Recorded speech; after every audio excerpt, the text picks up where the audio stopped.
Olá, saudações, bem-vindos ao canal História com o Professor Léo. Então, sejam bem-vindos a todos, mais uma vez, conversando aí sobre a história da Roma Antiga.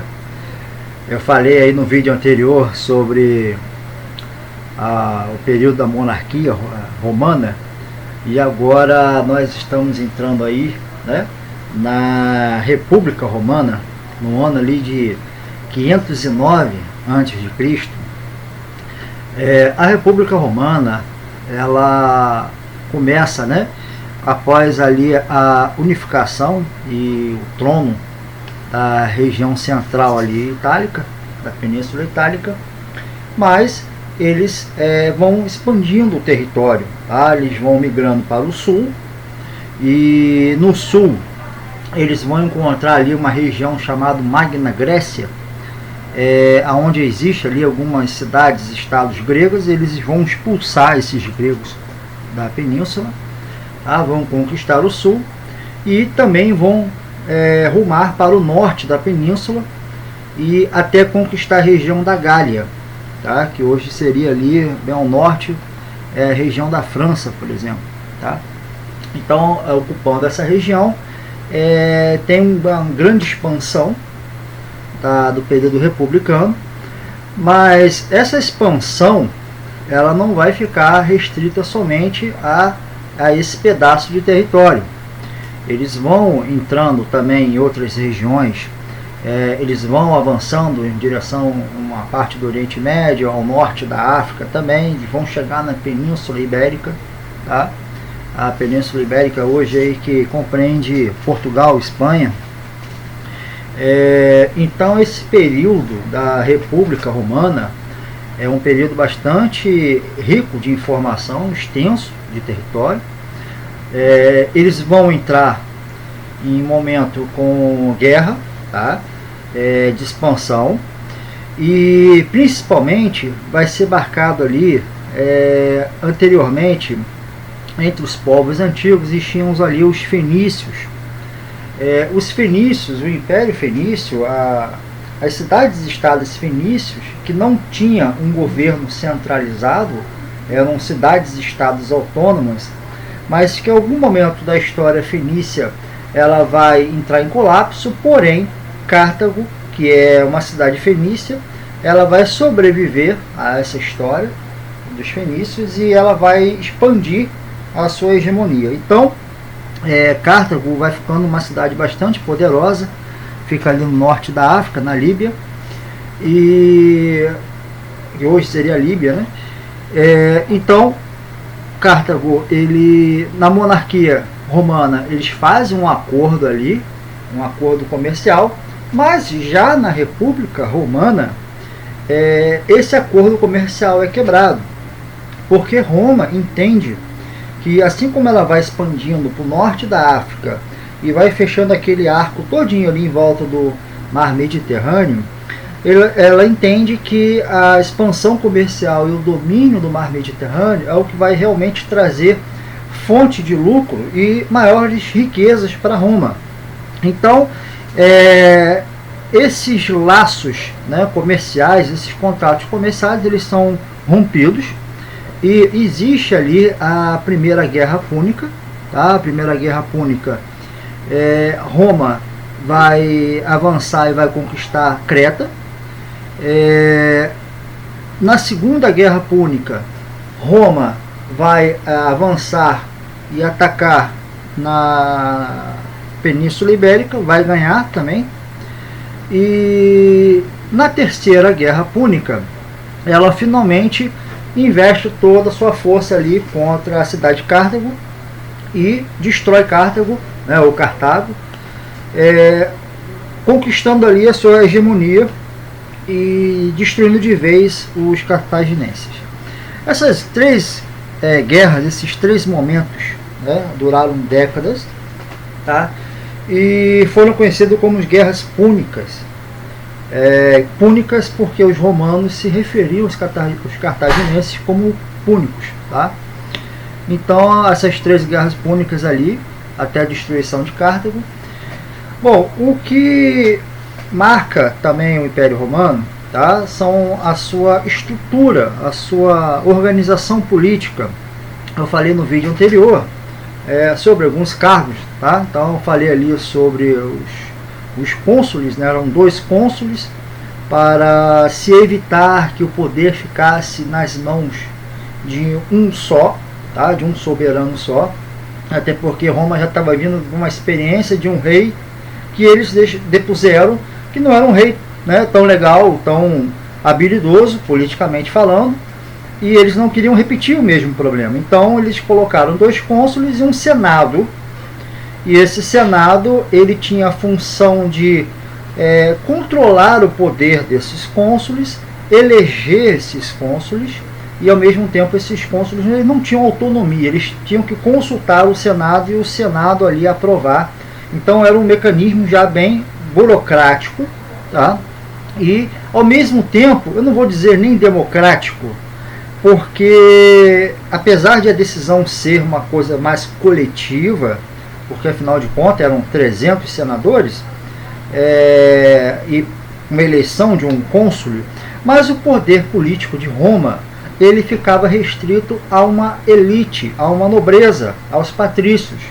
Então, para o conceito de democracia, a participação deveria ser universal, e não era, tá? Era só os patrícios e homens também, tá bom? Então as mulheres não participavam da vida política de Roma. Então, essa concepção de que a gente tinha democracia no passado e no presente, tem muita diferença. Eu não falei ainda com vocês sobre a Grécia, mas eu vou falar também sobre a Grécia em outros vídeos. Você tem aí, por exemplo, Atenas como o berço da democracia. Mas as mulheres em Atenas, as mulheres não participavam da política.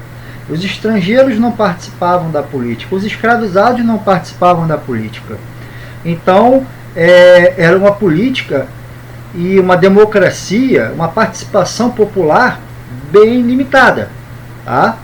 Então, não é hoje, né? Por exemplo, aqui no Brasil, você tem uma participação muito mais democrática, muito mais ampla do que comparando com a origem ali de Atenas, o berço da democracia mundial, tá bom? Mas, voltando a falar de Roma, então eu tenho, nesse período de expansão, tá, alguns cargos que vão ajudar a administrar Roma nesse período. Então eu tenho ali os cônsules, tá, que vão administrar essa república junto ali com o Senado, e até mesmo para presidir as sessões do Senado, tá, para organizar. Pô, vão 300 pessoas falando ao mesmo tempo, então tem que ter uma organização. Inclusive em caso de combate também, imagina você liderar uma tropa e você colocava, vamos subir a colina ou vamos atravessar o rio. Peraí, vamos consultar ao Senado. Não dá, né? Não vai rolar. Então há uma necessidade de ter uma pessoa para liderar o exército numa campanha, tomar as decisões enquanto Roma está em guerra, está em expansão. Então os cônsules eles também tinham essa função, em caso de guerra, em caso de combate, tá? De tomar a frente e liderar o exército. E aí eram 2, né? Um ficava e o outro partia para o campo de batalha. Bom, então tinha lá a liderança, né? Os cônsules, tinha os censores, tá? A galera que ficava, né, do censo, que ficava ali fazendo a contagem do pessoal, a dinâmica da moralidade de Roma, como as coisas estavam sendo transmitidas e refletidas no povo, tá? Então tinha esse cargo de censores. Tinha os edis também. Os edis, eles administravam as obras públicas, os prédios públicos, os serviços públicos oferecidos por Roma, né? Seja uma obra, por exemplo, tá? Então o pagamento dos trabalhadores, a organização, a infraestrutura, fazer Roma realmente funcionar administrativamente. Tinha os edis. Eu tinha ali também os pretores, tá? Que eram ali os juízes, os responsáveis pela aplicação da justiça. E esses pretores, eles vão ter, né, uma simbologia muito, vamos dizer assim, que eu vou chamar a atenção de vocês. O símbolo dos pretores, o símbolo da justiça romana, é um machado, tá? Ele tem ali a empunhadura, né, com uma forma de palhas de tronco, um formato, né, de um machado, e aonde esse machado ele simboliza o poder e a força da justiça romana. Inclusive era comum esse machado ser utilizado até para cortar, né, e dar penas capitais aos criminosos, aos inimigos de Roma. Então esses pretores, eles vão ter o símbolo da justiça, um machado. Bom, vou dar um pause aqui agora na história romana, tá? Eu vou milênios à frente e eu vou falar para vocês o seguinte: Mussolini, lá na Itália fascista, fui bem à frente da história romana, né? Foi lá em 1923. O partido fascista, por exemplo, ele tem o símbolo, que é um machado, exatamente o mesmo símbolo, o mesmo machado dessa justiça do Império da República Romana, tá? Então tem ali uma referência entre o partido fascista, o seu símbolo tá com uma referência ao poderio da Roma antiga. Então o fascismo ele tinha dentro dos seus ideais políticos, dentro das suas ambições políticas, fazer com que a Itália voltasse a expandir e a conquistar territórios e fosse uma Itália grande, assim como a grande república, o grande império da Roma antiga. Roma foi uma referência na antiguidade. Roma praticamente era o centro do mundo. Então eles tinham essa ideia de voltar a transformar a Itália numa antiga Roma. Tá? Então, só fazendo uma comparação aí, mas mais à frente, outras ocasiões também, a gente vai falar aí sobre fascismo, nazismo e essa parte aí da Segunda Guerra Mundial, mas isso não é agora não, tá? Eu só estou fazendo aqui uma ponte, tá? Na própria história italiana, entre a Roma antiga e o partido fascista de Mussolini, tá bom? Mas voltando agora na máquina do tempo, vamos retornar ao passado, vamos voltar aos milênios anteriores, vamos voltar lá no ano de menos 509, tá? 509 a.C., e ali nós temos os pretores, acabei de falar com vocês, são os funcionários da justiça, os responsáveis, os juízes que vão julgar os crimes, né, contra a questão romana ali. E eu tenho também os questores, que são os controladores dos impostos, que são as pessoas que vão controlar as finanças da República Romana.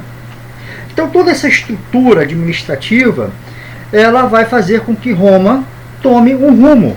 E o rumo de Roma é a expansão nesse momento. É a consolidação da Península Itálica, a busca pela sua autonomia no comércio e enriquecimento, e com isso ela precisa observar que o seu exército, que é vitorioso, tem uma importância dentro dessa nova realidade da República. Então há um investimento maciço no exército, tá? O exército romano ele passa a ser um exército profissional, um diferencial na antiguidade. Existiram outros povos, os assírios no caso, que também tiveram um exército poderosíssimo e um exército profissional, mas Roma é o segundo povo que passa a ter um exército profissional. E enquanto isso, né, tirando ali na Grécia, nós temos os espartanos, uma ideia militar, mas fora isso, todos os outros povos da antiguidade, os seus guerreiros, na verdade, eram pessoas comuns e que em tempos de combate pegavam em armas para defender seu território. Mas essas três situações aí, os assírios, os espartanos e os romanos, ele já tinha o princípio da Roma, do serviço militar. Por exemplo, Roma tinha um serviço militar que a pessoa entrava, ele ficava 25 anos no exército, tá? E ao sair do exército ele era considerado um cidadão romano. Então ele tinha mais regalias, mais atenção com relação ao Estado romano. E essa busca de um exército cada vez mais forte, cada vez melhorado, cada vez com mais equipamento, era um exército que vencia as guerras. Então o exército dava esse retorno à nobreza romana, aos patrícios, aos senadores, e essa fortuna, essas conquistas de territórios, de terras cultiváveis, de ouro, de prata, de pedras preciosas, isso retornava a Roma. Então houve um enriquecimento muito grande em Roma. Houve uma expansão econômica também, novas rotas comerciais. Isso fez com que Roma crescesse e cada vez mais buscando mais territórios e mais crescimento. Isso também trouxe uma novidade para Roma. Até então, os escravizados eram praticamente irrisórios dentro da realidade romana. Mas com esse período de expansão e de guerras, muitos dos guerreiros vencidos retornavam a Roma agora como escravizados. E esses escravizados passaram a trabalhar em Roma. Então esses escravizados eles trabalhavam, eram prisioneiros de guerra, e Roma vivia-se a custos de invasão, guerra, o exército bancando essa conta, o lucro retornava a Roma, e Roma assim vivia desse lucro, esse espólio de guerra, esses saques de guerra. Roma vivia dessa forma, e a mão de obra, o grosso da mão de obra, os escravizados vinham trabalhar, e aí Roma mantinha o seu estado, mantinha a sua população. A política ali do pão e do circo, essa expressão do pão e do circo, ele vai surgir nessa época, tá? Onde os Jogos Olímpicos, os Coliseus, os Jogos Militares, os espetáculos, Roma ela consegue agregar a cultura de outras regiões. Por exemplo, ela vai encontrar ali no período helenístico da Grécia, ela vai encontrar com Roma. Roma, por exemplo, vai importar o teatro, por exemplo, vão ser construídos anfiteatros, vão ser construído o Coliseu. Então esses espetáculos artísticos, esses esportes realizados no Coliseu, essas lutas também realizadas, espetáculos simbolizando como foi uma determinada batalha no Coliseu, e isso atraía a atenção do público, e também ali o público era distribuído comida.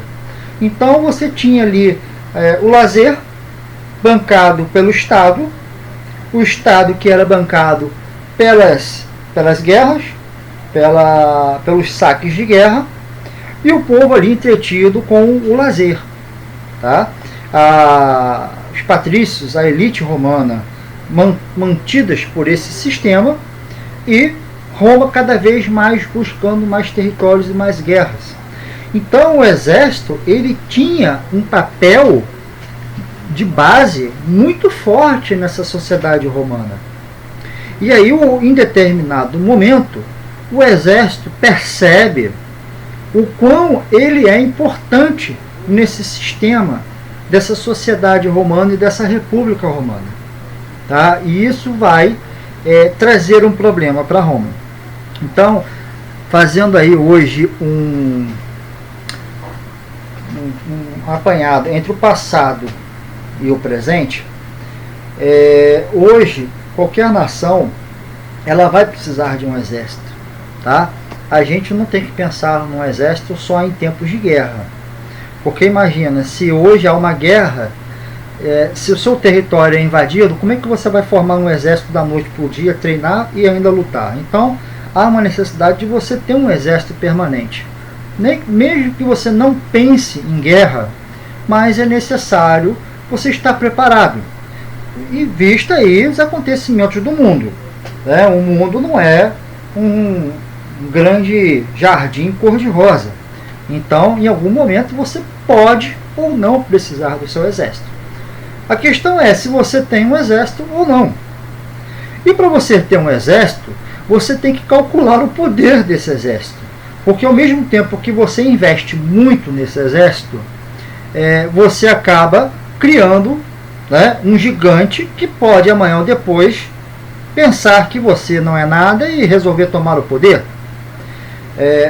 Vários países passaram por golpes militares, vários países ao mundo inteiro tiveram seus golpes militares, suas tomadas de poder pelos militares. O Brasil foi um deles. Então, você fortalecer demais o exército, você pode colocar um problema dentro da sua máquina administrativa. Mas também você enfraquecer o seu exército significa que você não tem poder nenhum de barganha. Né? A qualquer momento alguém pode rosnar ou latir para você e você vai fazer o quê? Né? Vai ter que concordar. Então você também tem um exército forte, você tem algum poder de barganha e pode sentar na mesa de negociações de igual para igual. Então isso aí é muito complexo, essa questão de lidar com as forças militares.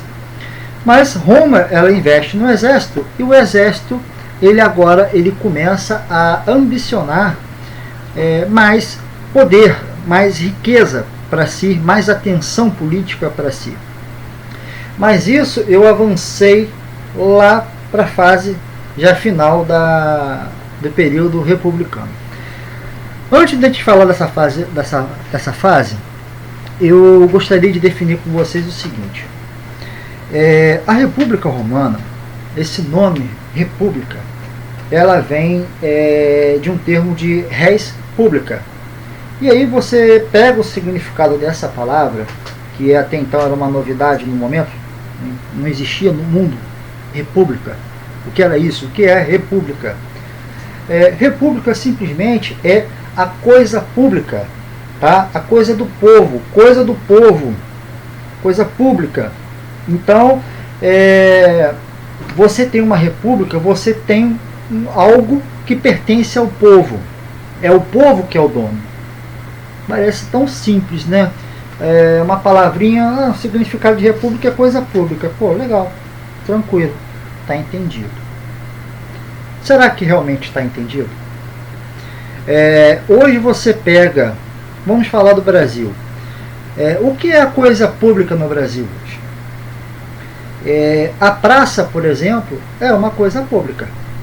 A praça é uma coisa que é feita por todos, através de impostos que nós pagamos e nós construímos. Mas quando você vê uma pessoa, às vezes, depredando uma praça, porque essa praça é de graça, é pública. Não, essa praça tem dono. O dono é o povo. Quando você vai no posto de saúde, lá é de graça. Não, lá não é de graça. Lá tem custos, tem investimentos. E esse investimento vem do povo. O povo paga essa conta para que tenha esse serviço. O próprio político, ele é pago com o salário do povo. Então, o povo, na verdade, é o patrão do político. O povo escolhe aquele político, aquela pessoa vai estar ali de frente, administrando a coisa pública. O que é coisa pública? Acabei de falar, coisa do povo. Então, ele vai administrar aquela coisa pública para quem? Para o povo. Isso realmente acontece no Brasil?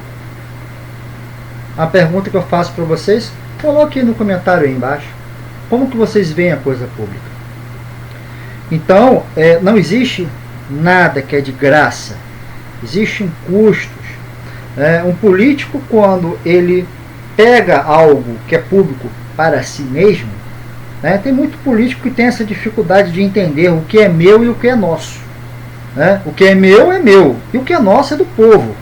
E às vezes ele junta tudo no mesmo cesto e ele não sabe decidir até onde é que vai o que é dele e onde é que vai o que é do povo. Isso é um problema ético, moral. E isso era uma coisa que lá na Grécia Antiga era questionado e falado por Sócrates. essa questão da ética na política, mas isso é um assunto, né? Vamos falar sobre a Grécia, não hoje, num outro dia, num outro vídeo. A questão da coisa pública, ela é muito difícil de ser entendida, até mesmo para o povo. Quando você pega uma pessoa para administrar a coisa pública, que é o seu funcionário, que ele te deve satisfação, eu estou falando aí de vereadores, de prefeitos, de governadores, presidentes, como que o povo reage diante desse pessoal? Eu estou cansado de ver na internet o tempo todo, as pessoas pegam um político, nossa, deixa eu tirar uma foto com você, deixa eu abraçar você, calma aí, olha aqui o meu amigo. Parece que o político é um artista, é um popstar, sabe? O político, caraca, meu irmão, aí, tirei a foto com o presidente hoje, caraca, sinistro, muito bom, olha o cara aí, pô, meu amigo. Cara, ele é um servidor público. O cara que abre o portão da escola pública também é um servidor público. O cara que te atende no balcão do posto de saúde também é um funcionário público. O governador do estado também é um funcionário público. Todos eles estão numa função ali para administrar a coisa pública que não é deles, é do povo. E o povo paga o salário deles. E aí o povo trata os caras como se os caras fossem, caraca, o Michael Jackson, né? Vamos tirar foto com eles. Poxa, que isso? Segura aqui meu filho no colo. É um troço meio...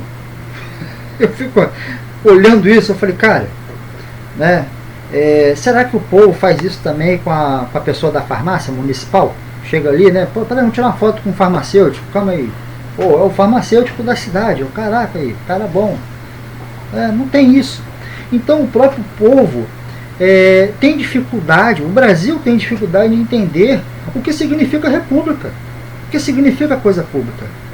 E essa questão do discernimento, da moralidade, da ética, do político, do que é meu, do que é seu, do que é nosso, isso é tão confuso que isso explica em parte, né, por que o Brasil está tanto nesse mar de lama que vem carregando séculos e séculos de história. Então é uma reflexão que eu vou pegar lá da Roma, da República Romana, e trazer para o século XXI aqui no Brasil. Caramba, quantos séculos passaram aí?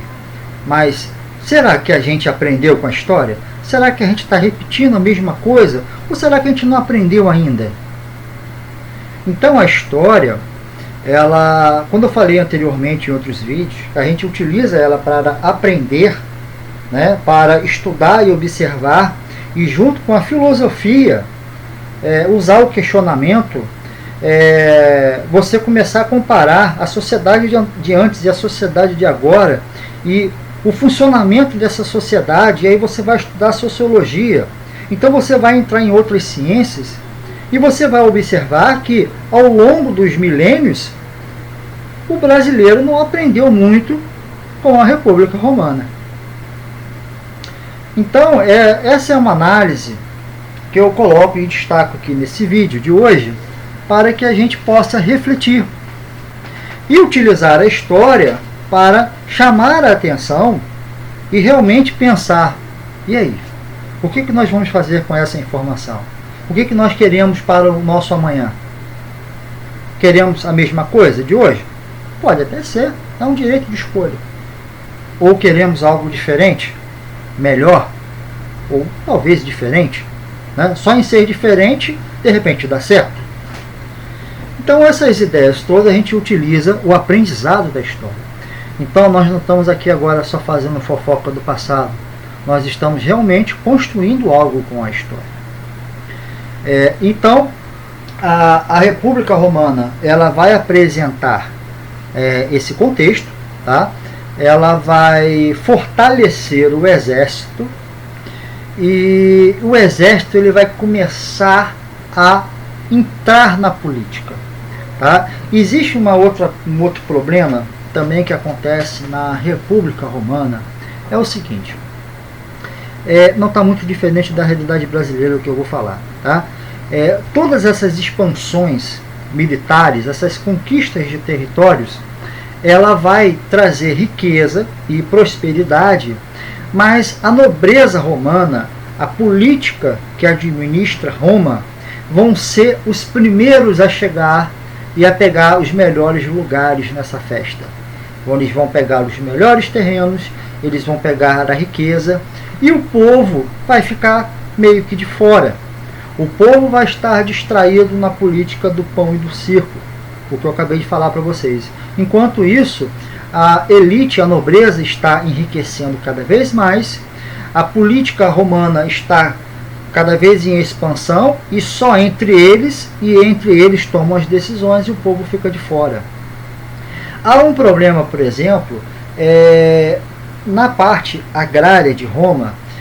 Alguns patrícios começam a pegar grandes propriedades de terras e começam a expandir essas propriedades de terras, e com isso eles vão invadindo terrenos dos mais pobres, vão expulsando os mais pobres das suas regiões e vão pegando grandes extensões de terras. Esses mais pobres, esses plebeus, eles não têm voz na política romana, então eles vão sendo desprezados e vão voltando para as cidades romanas, porque eles vão sendo expulsos do campo, tá? E hoje a gente falaria isso aí como se fosse um termo mais moderno, grilagem, né?